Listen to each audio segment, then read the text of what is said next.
Hello दोस्तों, आपका Pradeep study circle में स्वागत है। दोस्तों, आज इस वीडियो में सामान्य ज्ञान के अंतर्गत भारत के प्रमुख ऑपरेशन व मिशन 2025 के बारे में जानकारी प्रदान करूंगा। ये टॉपिक अत्यंत महत्वपूर्ण है। प्रतियोगी परीक्षाओं में इस टॉपिक से संबंधित प्रश्न अवश्य पूछे जाते हैं, अतः इस वीडियो को ध्यान से अंत तक देखें व पसंद आने पर वीडियो को लाइक व चैनल को सब्सक्राइब अवश्य कर दें। चलिए स्टार्ट करते हैं। ऑपरेशन सिंदूर 22 अप्रैल 2025 को जम्मू कश्मीर के पहलगाम में आतंकियों ने 26 पर्यटकों को मार गिराया। इस घटना ने पूरे देश को सकते में डाल दिया। भारत ने इस आतंकी हमले का बदला ऑपरेशन सिंदूर चलाकर लिया और पाकिस्तान में बने आतंकियों के 9 ठिकानों को भारतीय सेना ने नष्ट कर दिया। इसके बाद पाकिस्तान की ओर से भारत पर हमला करने की कोशिश की गई, जिसे भारत ने नाकाम किया। दूसरा है ऑपरेशन टिक्का। पहलगाम आतंकी हमले नरसंहार के बाद भारतीय सुरक्षा बलों ने तेजी से ऑपरेशन टिक्का शुरू किया, जो एक उच्च स्तरीय आतंकवाद विरोधी अभियान था, जिसमें भारतीय सेना, सीआरपीएफ, जम्मू कश्मीर पुलिस और राष्ट्रीय एजेंसी शामिल थे। इसका लक्ष्य हमलावरों को बेअसर करना, उनके घुसपैठ मार्ग का पता लगाना और इस ऑपरेशन के रसद का समर्थन करने वाले स्लीपर सेल को नष्ट करना है। तीसरा है ऑपरेशन शिव। 3 जुलाई से 9 अगस्त 2025 तक आयोजित होने वाली अमरनाथ यात्रा के सुचारू व सुरक्षित संचालन के लिए सुरक्षा बलों ने ऑपरेशन शिव नामक एक व्यापक सुरक्षा अभियान शुरू किया है। ये अभियान विशेष रूप से पहलगाम आतंकी हमले के बाद शुरू किया गया है।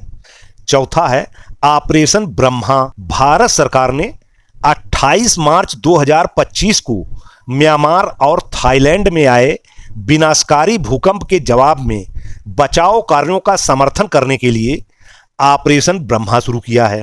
पांचवा है ऑपरेशन अटलांटा। ऑपरेशन अटलांटा के तहत यूरोपीय संघ नौसेना बल ने भारतीय नौसेना के साथ संयुक्त नौसैनिक अभ्यास का प्रस्ताव दिया है। प्रस्तावित अभ्यास का उद्देश्य पश्चिमी हिंद महासागर और लाल महासागर में बढ़ती समुद्री डकैती और भू राजनीतिक अस्थिरता के बीच समन्वय और समुद्री सहयोग को बढ़ाना है। छठा है ऑपरेशन अभ्यास। 2025 भारत नागरिक सुरक्षा मॉक ड्रिल, जिसका कोड ऑपरेशन अभ्यास है, एक राष्ट्रव्यापी आपातकालीन तैयारी अभ्यास था, जो 7 मई 2025 को भारत के 244 जिलों में हुआ था। गृह मंत्रालय और राष्ट्रीय आपदा प्रबंधन प्राधिकरण द्वारा समन्वित इस अभ्यास ने संभावित शत्रुतापूर्ण खतरों के खिलाफ नागरिकता तत्परता को मजबूत किया। विशेष रूप से 22 अप्रैल 2025 को पहलगाम हमले के बाद पाकिस्तान के बढ़ते तनाव के जवाब में स्वरूप 26 नागरिकों की मौत हो गई। सातवां है ऑपरेशन पराक्रम। ऑपरेशन पराक्रम दिसंबर 2001 में भारतीय संसद पर हुए आतंकी हमले के जवाब में भारत द्वारा बड़े पैमाने पर की गई सैन्य लामबंदी थी। इसका मुख्य उद्देश्य पाकिस्तान पर अपनी धरती से संचालित होने वाले आतंकवादी समूहों जैसे लश्कर-ए-तैयबा जैसे मोहम्मद के खिलाफ निर्णायक कार्रवाई करने के लिए दबाव डालना था। इस ऑपरेशन का उद्देश्य आतंकवाद के लिए पाकिस्तान के कथित समर्थन का मुकाबला करने के लिए भारत के संकल्प और सैन्य तैयारियों को प्रदर्शित करना था, लेकिन युद्ध की स्पष्ट घोषणा से पहले ही रुक गया। आठवां है ऑपरेशन गंगा। ऑपरेशन गंगा भारत सरकार द्वारा मानवीय सहायता प्रदान करने और यूक्रेन पर 2022 के रूसी आक्रमण के बीच भारतीय नागरिकों को यूक्रेन से निकालने के लिए जारी एक ऑपरेशन है। इसमें उन लोगों की सहायता शामिल है जो Romania, Hungary, Poland, Moldova, Slovakia के पड़ोसी देशों में चले गए हैं। भारतीय वायुसेना को 1 मार्च 2022 को ऑपरेशन में लाया गया था।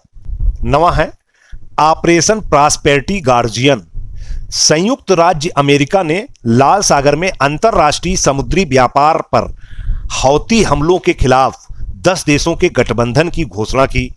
ऑपरेशन प्रॉस्पेरिटी गार्जियन में Bahrain, Canada, France, Italy, Netherland, Norway, Seychelles, Spain, UK और अमेरिका की नौसेनाएं भाग लेंगी।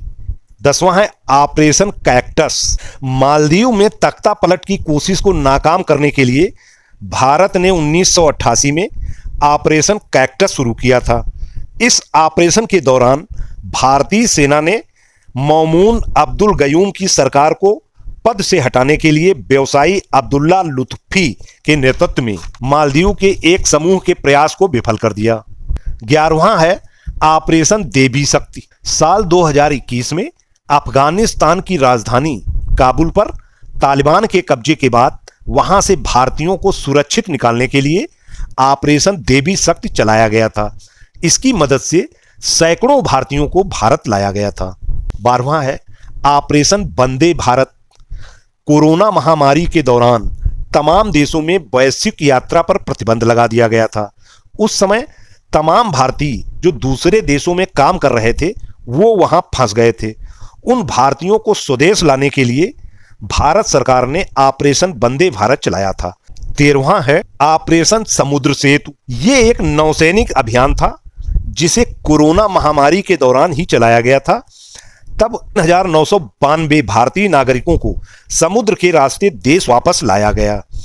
55 दिनों तक चले इस अभियान को ऑपरेशन समुद्र सेतु नाम दिया गया। 14वां है ऑपरेशन नमस्ते। भारतीय सेना ने कोविड महामारी के खिलाफ लड़ाई में सरकार की मदद करने के लिए अपने एंटी कोविड-19 अभियान को ऑपरेशन नमस्ते नाम दिया गया था। 15वां है ऑपरेशन मेघदूत। भारत के जम्मू कश्मीर राज्य में सियाचिन ग्लेशियर पर कब्जे के लिए भारतीय सशस्त्र बलों के ऑपरेशन के लिए कोड नाम था जो सियाचिन संघर्ष से जुड़ा था। 13 अप्रैल 1984 को शुरू किया गया यह सैन्य अभियान अनोखा था क्योंकि दुनिया की सबसे ऊंचाई पर स्थित युद्ध क्षेत्र में पहली बार हमला शुरू किया गया था। सेना की कार्यवाही के परिणाम स्वरूप भारतीय सेना ने पूरे सियाचिन ग्लेशियर पर नियंत्रण प्राप्त कर लिया था। 16वां है ऑपरेशन ब्लू स्टार। भारतीय सेना द्वारा 3 से 6 जून 1984 को अमृतसर स्थित स्वर्ण मंदिर स्थित हरमिंदर साहिब परिसर को खालिस्तान समर्थक जरनैल सिंह भिंडरवाले और उनके समर्थकों से मुक्त कराने के लिए चलाया गया अभियान था। 17वां है ऑपरेशन मैत्री। अप्रैल 2015 में नेपाल में आए भूकंप के बाद भारत सरकार और भारतीय सशस्त्र बलों ने नेपाल में एक बचाव और राहत अभियान चलाया था। इस अभियान को ऑपरेशन मैत्री नाम दिया गया था। इस अभियान के तहत 5000 से अधिक भारतीयों को नेपाल से देश लाया गया था। 18वां है ऑपरेशन राहत। 2015 में यमन में गृह युद्ध शुरू हो गया था। इस दौरान सऊदी अरब के नो फ्लाई जोन घोषणा की वजह से हजारों भारतीय फंस गए थे। तब भारत सरकार की तरफ से ऑपरेशन राहत चलाया गया था। इस अभियान के तहत यमन के वार जोन से 4640 भारतीय निकाले गए थे। 19वां है ऑपरेशन सूर्य होप और ऑपरेशन राहत। साल 2013 में केदारनाथ त्रासदी के दौरान भारत सरकार ने ऑपरेशन सूर्य होप चलाया था। वहीं सेना से अलग वायुसेना ने भी अपना रेस्क्यू ऑपरेशन लॉन्च किया और इसे ऑपरेशन राहत नाम दिया गया। इस अभियान में इंडियन नेवी भी शामिल थी। 20वां है ऑपरेशन सेफ होमकमिंग। 2011 में लीबिया में चल रहे गृह युद्ध से बचकर भाग रहे भारतीयों को बचाने के लिए भारत सरकार ने ऑपरेशन सेफ होमकमिंग चलाया था। भारतीय नौसेना और एयर इंडिया की मदद से चलाए गए इस अभियान के तहत 15,400 भारतीयों को सुरक्षित निकाला गया था। 21वां है ऑपरेशन कुवैत। 1990 में इराक के तानाशाह सद्दाम हुसैन ने सैनिकों और टैंकों के साथ कुवैत पर आक्रमण कर दिया था। देश के कई महत्वपूर्ण अधिकारी सऊदी अरब भाग गए थे। उस समय भारत सरकार की तरफ से ऑपरेशन कुवैत चलाया गया था। इस ऑपरेशन के जरिए 1,70,000 भारतीय नागरिकों को सुरक्षित निकाला गया। उस समय इस अभियान का नाम Guinness book of world record में दर्ज किया गया। अगला है ऑपरेशन कावेरी। सूडान में चल रही हिंसा के बीच भारतीयों को सुरक्षित निकालने के लिए भारत सरकार की ओर से ऑपरेशन कावेरी शुरू किया गया। ऑपरेशन कावेरी भारतीय नौसेना और वायुसेना की मदद से चलाया गया बचाव अभियान है। 23वां है ऑपरेशन दोस्त। तुर्की और सीरिया में भूकंप की तबाही के बाद दोनों देशों की सहायता के लिए भारत सरकार द्वारा खोज व बचाव अभियान चालू किया गया था। 24वां है ऑपरेशन मेघ चक्र। यह सीबीआई द्वारा बाल यौन शोषण से संबंधित ऑनलाइन सामग्री प्रसारित करने वालों के खिलाफ कार्रवाई करना। 25वां है ऑपरेशन नारकोस।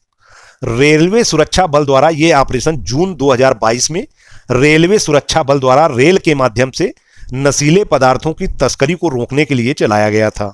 26वां है ऑपरेशन सतर्क। यह ऑपरेशन भारतीय रेलवे द्वारा रेल यात्रियों के खोए हुए सामान को ट्रैक करने के लिए चलाया गया। 27वां ऑपरेशन उपलब्ध। यह ऑपरेशन रेलवे सुरक्षा बल द्वारा रेलवे टिकटों की कालाबाजारी की गतिविधियों पर अंकुश लगाने और लोगों को रेल टिकट उपलब्ध कराने हेतु चलाया गया। अगला है ऑपरेशन परिवर्तन। यह ऑपरेशन आंध्र प्रदेश पुलिस द्वारा भांग की खेती और आपूर्ति को समाप्त करने के लिए विशेष अभियान के तहत चलाया गया। 29वां है ऑपरेशन नन्हे फरिश्ते। यह ऑपरेशन रेलवे सुरक्षा बल द्वारा आरपीएफ ने देश भर के रेलवे स्टेशनों से 1000 से ज्यादा बच्चों को तस्करी से बचाया। 30वां है operation smiling Buddha. Smiling Buddha Bharat के न्यूक्लियर प्रोग्राम का नाम था, जिसे गुप्त रखने की जिम्मेदारी रा को दी गई थी। अंततः 18 मई 1974 को भारत ने पोखरण में परमाणु परीक्षण किया था। 31वां ऑपरेशन बंदर। पुलवामा हमले के बाद भारतीय वायुसेना ने पाकिस्तान के बालाकोट में जिस एयर स्ट्राइक को अंजाम दिया था उसे ऑपरेशन बंदर नाम दिया गया था। भारतीय वायुसेना के इस विशेष ऑपरेशन के तहत 12 मिराज लड़ाकू विमानों ने अलग अलग एयरफोर्स स्टेशनों से उड़ान भरी थी, जिसने पाकिस्तानी प्रतिष्ठानों को पूरी तरह से भ्रमित करके रख दिया। 30वां है ऑपरेशन करुणा। भारत ने चक्रवात मोचा से हुई तबाही के बाद म्यांमार को बहुत आवश्यक सहायता प्रदान करने के उद्देश्य से एक महत्वपूर्ण मिशन ऑपरेशन करुणा किया गया। 33वां है ऑपरेशन गरुण। नशे के सौदागरों पर नजर रखने के लिए सीबीआई और एनसीबी व क्षेत्रीय पुलिस द्वारा चलाया गया अभियान है। 34वां है ऑपरेशन समुद्रगुप्त। हिंद महासागर क्षेत्र में हेरोइन और अन्य मादक पदार्थों की तस्करी से निपटने के लिए एनसीबी महानिदेशक द्वारा ऑपरेशन समुद्रगुप्त की स्थापना की गई। इस पर भारतीय नौसेना और नार्कोटिक्स कंट्रोल ब्यूरो मिलकर काम कर रहे हैं। ये पहल पाकिस्तान और अफगानिस्तान से आने वाले जहाजों पर मादक पदार्थों की तस्करी से निपटने के लिए जनवरी 2022 में शुरू की गई थी। ऑपरेशन के दौरान बड़ी मात्रा में ड्रग्स सफलतापूर्वक जब्त की गई और कईयों को गिरफ्तार किया गया। 35वां है ऑपरेशन त्रिनेत्र। मुख्यमंत्री योगी आदित्यनाथ के निर्देश पर उत्तर प्रदेश पुलिस का ऑपरेशन त्रिनेत्र 10 जुलाई 2023 से शुरू हुआ था। सीसीटीवी कैमरों की मॉनिटरिंग क्षेत्रीय थानों से की जाती है। वारदात का फुटेज कैमरे में कैद होने पर पुलिस सक्रियता से कार्रवाई करती है। सीसीटीवी कैमरे अपराधियों को पकड़वाने में अहम भूमिका अदा कर रहे हैं। 36वां है ऑपरेशन आयरन स्वॉर्ड। इजरायल ने हमास के हमलों के जवाब में ऑपरेशन आयरन स्वॉर्ड घोषित किया है। इजरायली सेना के मुताबिक यह ऑपरेशन फिलिस्तीनी इस्लामिक जिहाद के रॉकेट हमलों के जवाब में शुरू किया गया है। गौरतलब है कि हमास ने 20 मिनट के अंदर ही 5000 रॉकेट इजरायल पर दागे थे। 37वां है ऑपरेशन अल अक्सा फ्लड। इस ऑपरेशन के तहत हमास ने 20 मिनट के अंदर 5000 से ज्यादा रॉकेट मिसाइलें और गोले इजरायल के ठिकानों, हवाई अड्डों और सैन्य ठिकानों पर दागे गए। 38वां है ऑपरेशन अजय। इजरायल और हमास के बीच चल रहे संघर्ष के बीच भारत की ओर से ऑपरेशन अजय की घोषणा की, जिससे इजरायल में फंसे हुए भारतीयों की मदद की जा सके और वे स्वदेश लौट सके। 39वां है ऑपरेशन ध्वस्त। संगठित अपराध और आतंकवाद को समाप्त करने के लिए राष्ट्रीय जांच एजेंसी ने ऑपरेशन ध्वस्त लॉन्च किया है। इसका उद्देश्य राष्ट्रीय सुरक्षा के लिए खतरा उत्पन्न करने वाले आतंकवादी समूहों, गैंगस्टर्स और ड्रग तस्करों से जुड़े गठजोड़ को समाप्त करना है। 40वां है ऑपरेशन कन्विक्शन। अपराधियों के लिए यूपी सरकार ने एक नया ऑपरेशन शुरू किया है। इसका नाम ऑपरेशन कन्विक्शन है। इसके तहत महज 30 दिनों के अंदर जांच खत्म करके अपराधियों को सजा दिलाना है। इसमें रेप, हत्या, लूट, डकैती, धर्मांतरण और गोकसी जैसे अपराध शामिल हैं, जो सूबे के सभी 75 जिलों के लिए है। 41वां है ऑपरेशन थ्रस्ट।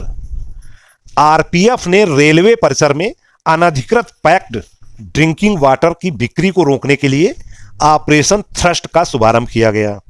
42वां है ऑपरेशन ग्रीन योजना।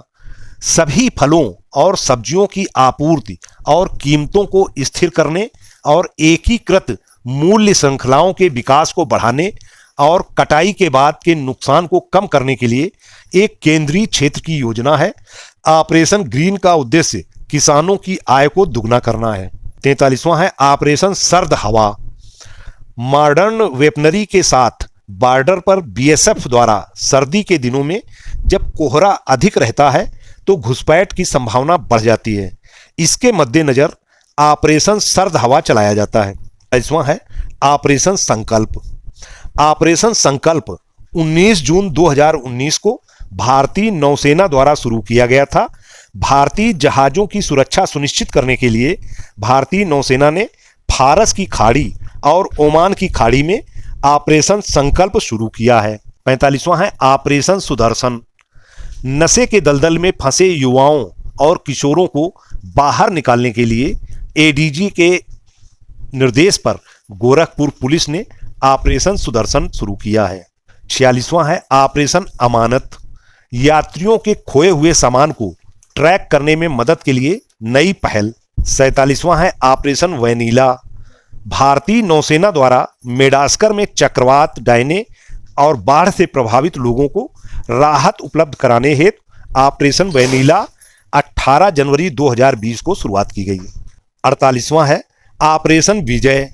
1999 में कारगिल में नियंत्रण रेखा के भारतीय हिस्से पर पाकिस्तानी सेना समर्थित सशस्त्र आतंकवादियों की अकारण घुसपैठ के कारण ऑपरेशन विजय शुरू किया गया था।